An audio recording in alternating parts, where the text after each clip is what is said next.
back to my channel. I'm the City Witch. So I've got a book review for you guys today, and I've had this book for a couple of weeks now, and I've been going through it, but it's kind of one of those books that you don't read from cover to cover.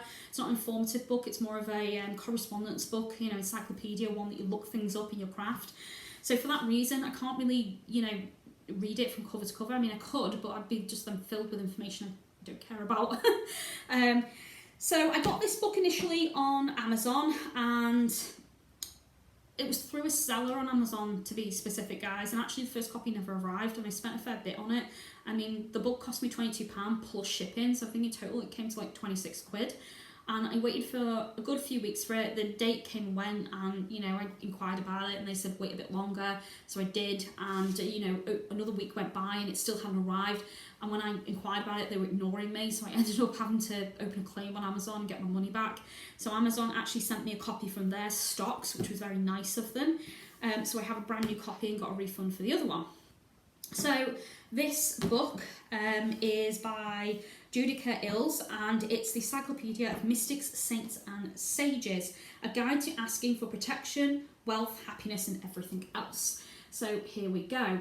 This book is very aesthetically pleasing. It has a very beautiful front cover, and I do think that Judica does these really nice front covers on her books anyway.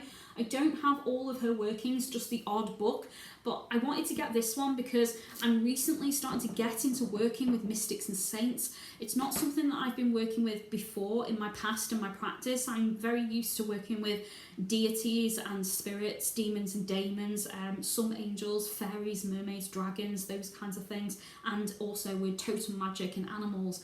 But I don't work with mystics or saints, so I thought I want to branch out, but I want to research first. I want to know what I'm working with, and I want to know about that saint before I consider working with them. So when I saw this, I thought that's perfect. That's exactly what I'm looking for. So that was the purpose of buying this book.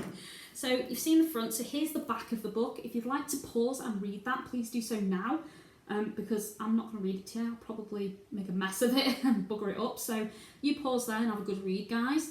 The book itself is really light, but it is chunky and it's definitely packed full of information.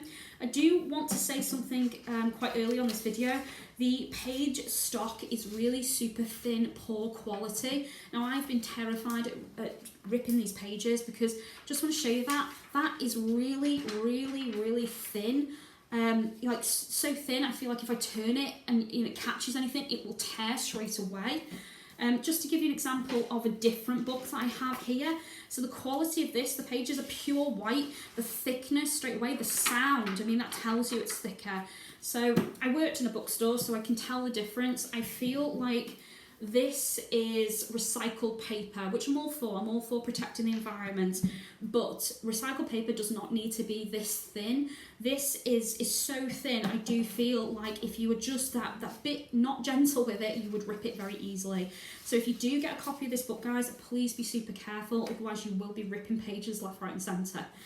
Okay, moving on from that. The contents is as follows. So we have acknowledgement sections to begin with, then you have an introduction, and that is broken down into sections. So here we have your friends, allies, guardians from beyond the grave, then we have ghosts and vampires, ancestors, spirit guides and saints, stars and martyrs, working with the saints, finding your saint, and using this book. And then there's a glossary, and then towards the back of the book you get an A to Z of mystics, saints and sages, which obviously does make it easy to find a saint you are looking for in particular. Now, there is something that the author says, I don't know if everyone's going to agree with it, but I just want to let you guys know.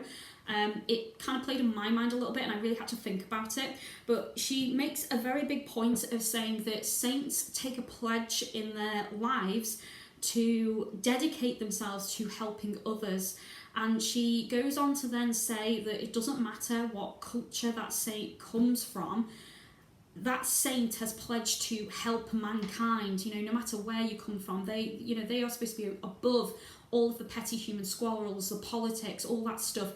They are purely here to help and guide and offer healing, light and love to people. So because of that pledge, they cannot be picky about who they work with. So therefore, much to people's dislike, most saints, no matter what culture they come from, will help you when you call upon them if you're not from that culture. And she says that. I can see why from a saint's perspective you would have to help everybody when you make that pledge, no matter who they are. You couldn't be prejudiced. So I think that's the perspective she's writing from, although the way it was worded, I was a bit like, ooh, I feel like that's gonna annoy a few people, and I can see a few people making ranty videos about that. I'm not one of those people. I do feel like if you're going to make a pledge like that and dedicate yourself to the benefit of mankind, you know, that's all of us. We're all human. So, you know, this is to everybody in the human race. You know, cultural appropriation is a big thing right now, guys, and I don't want to step on anyone's toes. But being a saint and making a pledge like that to support and help mankind, in my humble opinion, I do think they cannot be picky, prejudiced, racist, none of those things. They have to be available to help anybody, no matter who is calling upon them. So long as you are making the right offerings and you are presenting yourself in a very humble way and you are seriously in need of help, I don't see why any saint you call upon wouldn't help you.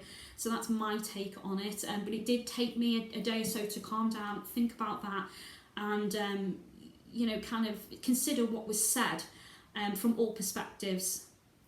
It's my opinion, that's my take on it. I'm not trying to step on anyone's toes or upset anybody in this video, so I do apologise if I've done that. That is not my intent, guys. But I kind of agree with the author, and I kind of agree with what she said, but I do think there was maybe a slightly more delicate way to say it. So we have Saint Armel here. So I'm just going to give you a rundown of how this is laid out. So everything's alphabetical, so if you know of a saint you want to look up, you do it alphabetically.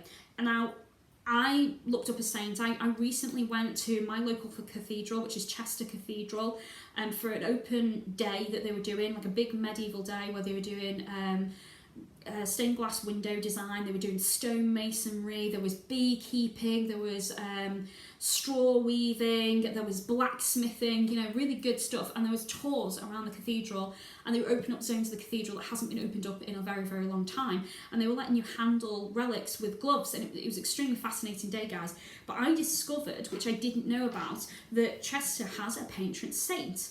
And I was really excited because obviously I just bought this book. I knew it had arrived the day before, so I was desperate to get home and find this saint and research it, because as we all know in our magical craft, it is better for you to work with the beings of the land you live on. So, you know, talking to the spirits of the land you live on, using the herbs and the ingredients that are naturally found in your environment, and of course working with patrons, saints and deities that are native to your homeland. All of these things increase your craft exponentially because you're getting to the root of your craft and who you are. So I was dead keen to do this because I didn't know we had a saint. So I was like, yes, we have a saint here. I'm going to look this up and I'm going to start trying to work with this saint and, you know, research her. She's not in this book. So after all of that excitement and getting home, she is not in this book. So that really disappointed me. I was a bit like, oh well, that sucks. So this book is not complete and comprehensive. It is an encyclopedia of saints, and maybe this isn't a well-known saint from where I come from, I don't know. There's obviously literally thousands of saints and sages and stuff listed in here, so, you know, for me to get excited about that one where I live and it's not in here was a bit of a disappointment, a bit of a shock, but perhaps she's not well known. I had never heard of her until I did this tour in my local cathedral, and yeah, so, you know, maybe for that reason I didn't know about her, so why would the author know about her? So it could be something to do with that. But anyway, the way this is laid out, so I'm looking at the moment, Saint Armel. So it will tell you straight away, also known as, and give you other names. Now, the reason I was making the point about the saint I was really excited to look up is obviously I only had the one name for that saint. Looking her up, she didn't exist in this book. I don't know if she is known by another name, and that's why I would have liked an index, because if that isn't the main name she's known by, that could have been in the index saying go to such and such a page and refer to, or see page for so-and-so, and then, you know, that could have told me also known as, and I would have gone, so this is the same person. I can't do that now. I have to go out my way to research this saint separately on the internet and hopefully trust the source I find and do a lot of cross-referencing and research myself, so because obviously she's not in this book and I have no way to double check she's not known by another name. Here, straight away, you know, looking at the saint, they do give you other names that that saint is known by. The saint I'm looking at says it's Welsh and it means bear prince, apparently, which I didn't know.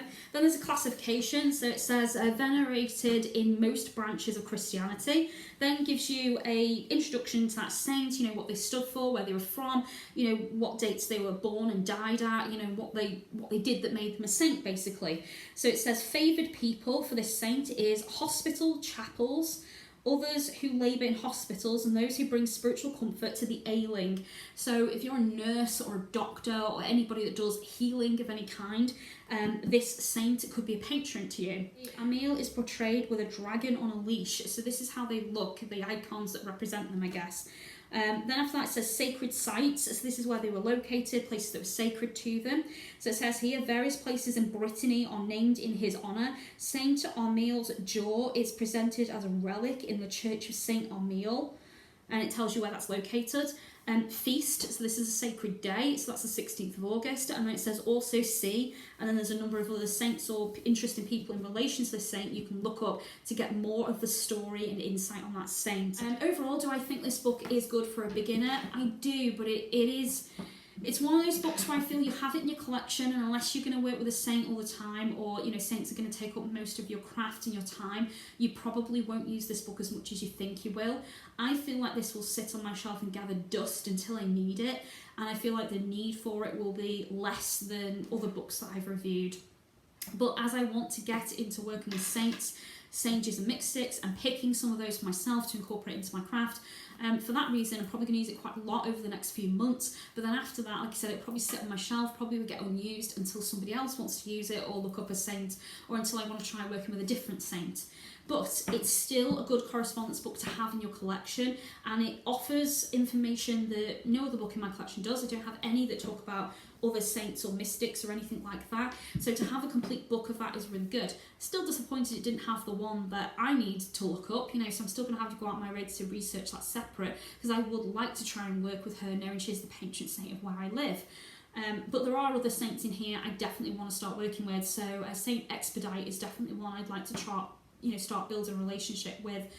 But I want to research first and thoroughly, make sure that I'm not stepping on anyone's toes, make sure that I can work with that saint, you know, I'm not breaking any rules or, you know, stepping into any closed practices or anything along those lines. But it is a saint I have in my mind that I would like to try to work with, but I need to do my research first. So if you are looking to research saints and you do want to understand about saints and all the wonderful things they did, this is definitely a really good book for that. The information contained within is very good. I've not cross-referenced or double-checked it, so I don't know if it's correct. I'm assuming it is, because she's a very good, thorough writer, usually. So that is my review, and I would probably score this book probably about a 6 out of 10, mainly because of all the negative points, and mainly because I don't feel like I use it as much as I thought I was going to, and also it doesn't have the saint I was looking for in it, so, you know, for me, that's a negative. Thank you very much for watching this video. I do hope you've enjoyed it. If you have, please give me a thumbs up, click the bell so YouTube will tell you when my next video comes out. If you'd like to offer support to my channel, you can do that through Patreon, and thank you very much for doing that, guys. I do appreciate it. If you'd like to contact me or book me for any of my services through my business, you can do that through my business links provided in the description. Those are Facebook, Twitter and Instagram, and you can contact me via email as well. If you have any points or anything you'd like to ask me about this book, please leave a comment on the video and I will answer you as soon as I can, guys. So thank you very much, and I will see you soon. Take care of yourselves. Bye for now.